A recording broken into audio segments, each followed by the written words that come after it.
Will You Be My Lover?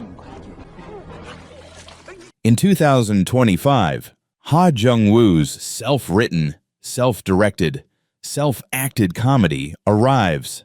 A dull research scientist, in order to secure a business deal, invites a lecherous old man to the golf course, hoping to use beauty to win him over, but instead a series of absurd and hilarious events unfolds. No more talk, let's dive right in. Our male lead, Chang-soo, is the head of a startup called Future Motors. Lately, he's been running all over the place, busy seeking investment for his company's new hidden charging station. Just like today, Chang-soo goes to a private restaurant to meet director Choi, who is about to leave for a trip to Los Angeles. He manages to secure 10 minutes to present his product, but during the presentation, he accidentally spills director Choi's glass of red wine. Director Choi helplessly gets up to change his pants. "I'll pay for the wine." "Chateau Haut-Briand, can you afford that?" Hearing this, Chang-soo is instantly speechless. He simply can't afford it. But director Choi doesn't mind much and asks him to continue presenting. So Chang-soo explains in detail the advantages of hidden charging stations over exposed ones. And with his technical edge, Chang-soo is confident he can win the government's smart parking lot project bid.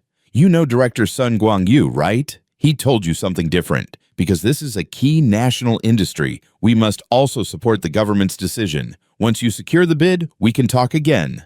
Back at the company, Chang-soo is still upset. Then he finds out, even in the news reports, Sun Guang-yu's exposed model comes before his. Upon asking around, he learns it's because Sun paid the reporters more. Previously, Sun Guang-yu failed in developing the hidden model, so he heavily promoted the exposed type instead. Now he has become a strong competitor to Chang-soo. The next day, Chang-soo held a funeral for his mother. His aunt came looking sorrowful, but then immediately asked Chang-soo for the 2 million won his mother owed before her death. His uncle said it was about Chang-soo's knees, but the next second he tried to shove his own son, who failed college entrance exams, into Chang-soo's research company. "Whatever task you give me, even if it's dirty work, I can make it look clean."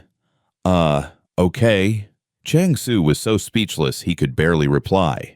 After finally sending off these 3 odd relatives, he suddenly ran into his rival, Sun Guang-yu, who showed up uninvited and even brought along his newlywed third wife. Chang-soo secretly checked the guest's gift envelope, only to find Sun Guang-yu gave just 300,000 won, yet he brought a whole table of people to freeload on food. Annoyed, Chang-soo took the initiative to talk to him. Seeing this, Sun Guang-yu told the others to leave, giving the two of them space to talk. It turned out they used to be on good terms. Back then, the exposed type technology was developed by Chang-soo, but later fell into Sun Guang-yu's hands. Now Sun Guang-yu wanted to buy the hidden model technology for 80 billion won.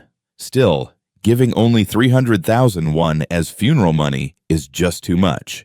I'm talking about an 80 billion deal with you, and you'd ruin it over 300,000?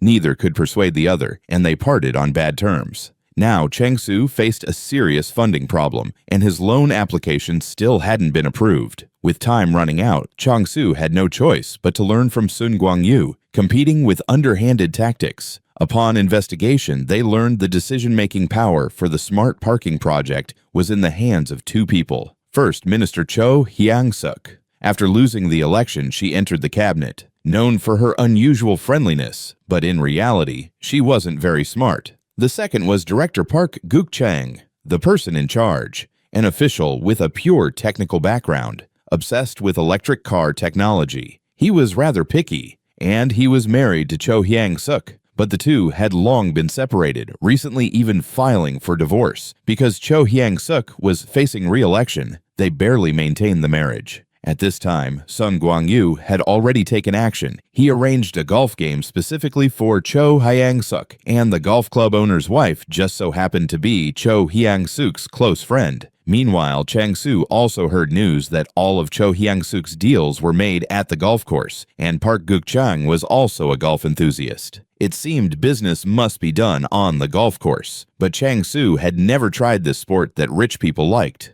To succeed, he had no choice but to start learning from scratch. Meanwhile, at the mountaintop golf course, the owner was discussing the matter with his men. While preparing various services, the owner also ordered them to find a professional who secretly recorded videos and audio. There was even a priest who specialized in this. A priest does this kind of thing? Last year he was still a monk. Oh my God. Whether priest or monk, he had to film everything. Even the sound of Minister Cho swallowing had to be recorded. But soon, Chang-su received news that Sun Guangyu was already in contact with Minister Cho Hyang-suk. This gave Sun Guangyu the upper hand, so they had no choice but to approach Park Guk-chang. But how could they get close to him?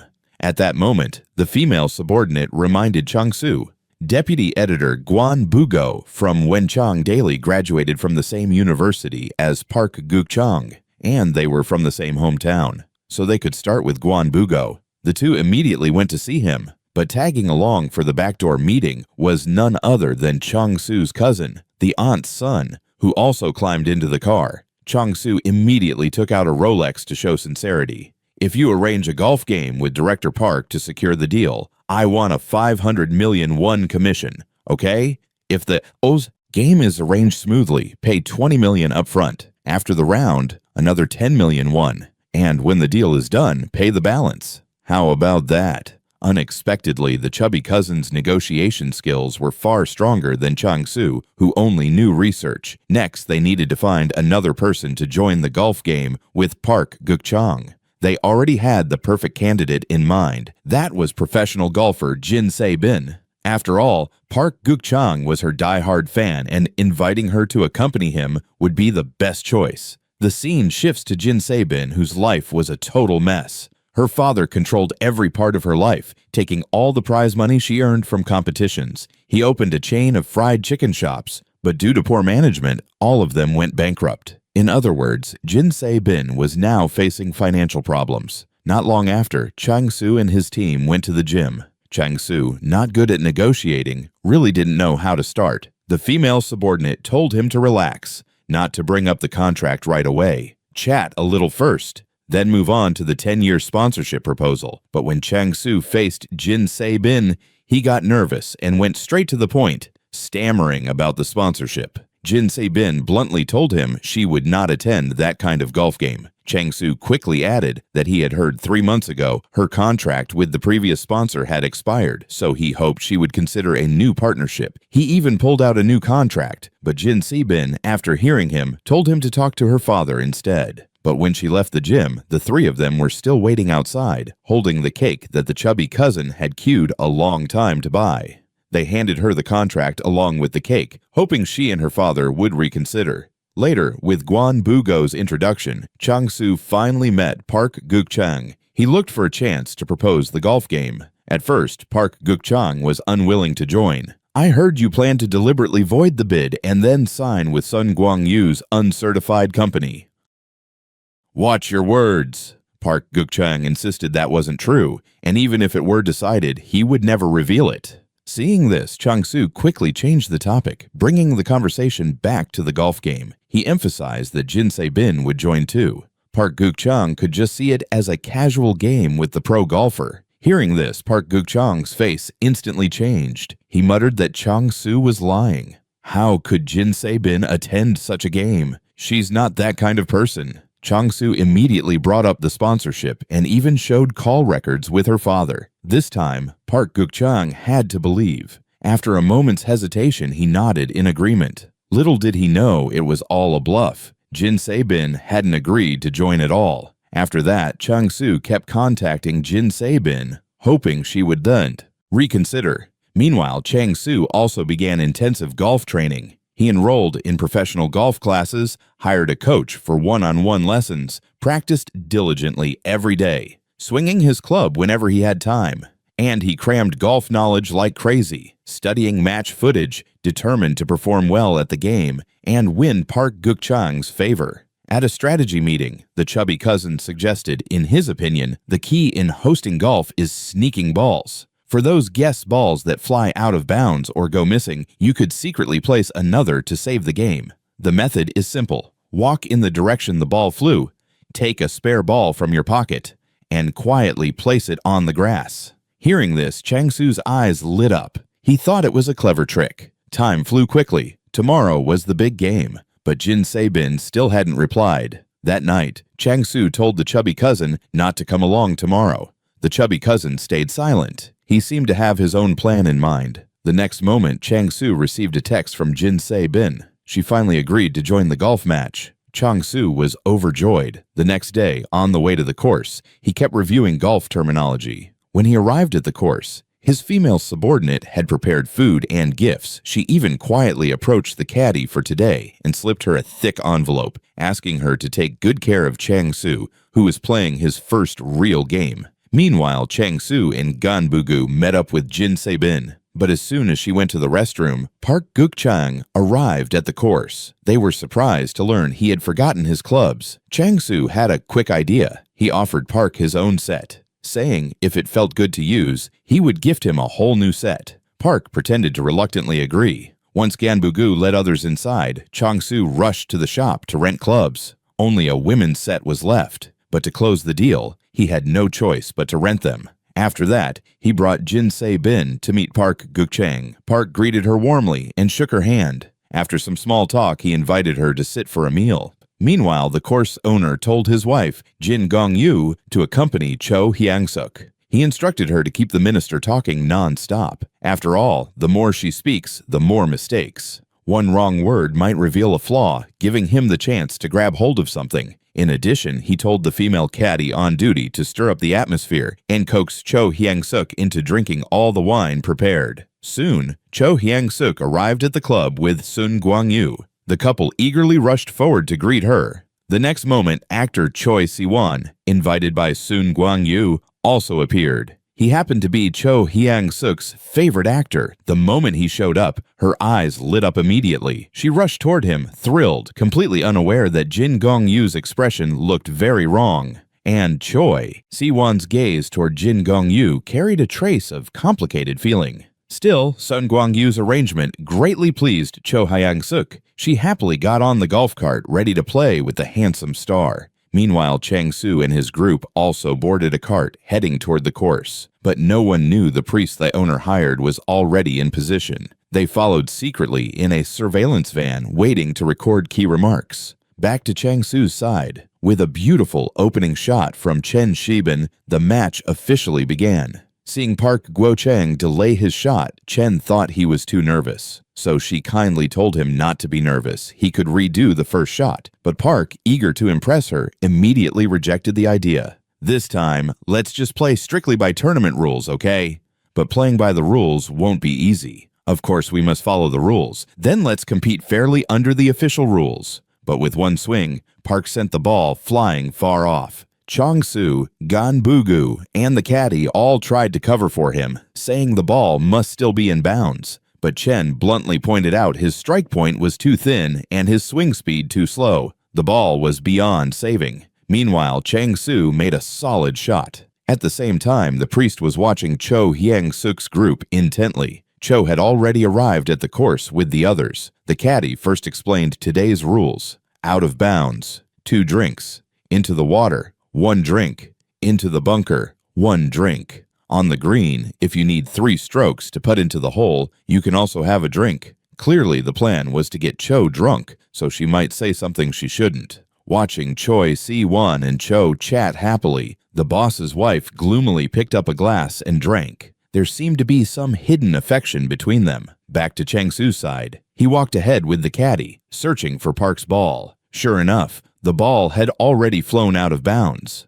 But since the female subordinate had smoothed things over, the caddy quickly took out a ball and placed it on the grass, then hurriedly called Park to continue his shot. This time, Park performed well. With 1 strike, he landed the ball on the green. But naive Chang-su, not knowing the game, really thought it was fair competition, so he hit an even better shot, also landing the ball on the green. By the rules, once on the green, only putting is allowed. Chang-su sank it in 1 putt.